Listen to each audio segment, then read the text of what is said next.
পবিত্র রমজানের পুরো এক মাস রোজা এবং ইবাদত ও বিধিনিষেধ পালনের পর শাওয়াল মাসের ১ তারিখে ঈদ উৎসব পালিত হয়। এই পালনের মধ্যে রয়েছে জামাতে ঈদের নামাজ আদায়, গরিব দুঃখীদের মধ্যে ফিতরা বিতরণ এবং ভালো খাওয়া দাওয়ার আয়োজন। তবে ঈদ উল ফিতর উৎসবের একটি তাৎপর্যময় অঙ্গ হল ফিতরা বিতরণ।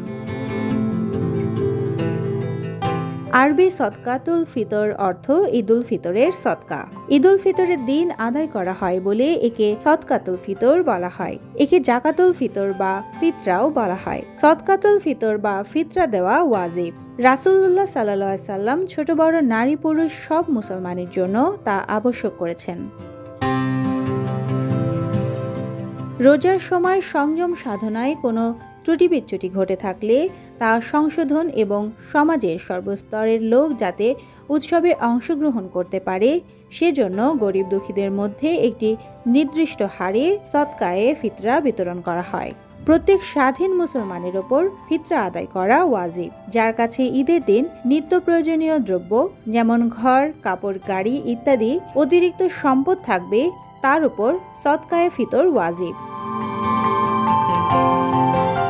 ফিতরা অপ্রাপ্তবয়স্ক ছেলে মেয়েদের পক্ষ থেকে পিতা আদায় করবেন। যে ব্যক্তি ওজরবশত বা গাফলত করে রোজা রাখেনি তাকেও সদকায়ে ফিতর আদায় করতে হবে।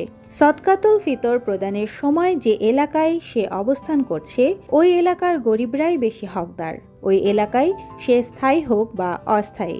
দরিদ্র, ঋণ আদায়ে অক্ষম ও ঋণগ্রস্ত ব্যক্তি সদকাতুল ফিতর হকদার।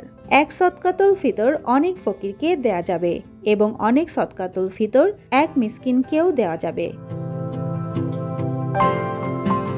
মাথাপিছু কত টাকা ফিতরা দিতে হবে তা আগেই রাষ্ট্র কিংবা সংশ্লিষ্ট ধর্মীয় কর্তৃপক্ষ নির্ধারণ করে দেয়। নিয়ম হলো ঈদের নামাজ পড়তে যাওয়ার আগেই এই ফিতরা পরিশোধ করতে হবে। তারপর ঈদগাহ কিংবা বড় মসজিদে ঈদের নামাজ আদায় করতে হয়।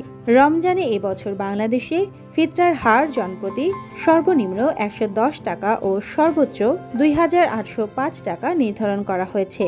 গত মঙ্গলবার রাজধানীর বায়তুল মোকাররম জাতীয় মসজিদে ইসলামিক ফাউন্ডেশনের সভাকক্ষে কমিটির সভায় ১৪৪৬ হিজরি সনের ফিতরার হার নির্ধারণ করা হয়। সুবর্ণা মেহজাবিন, দেশকাল নিউজ।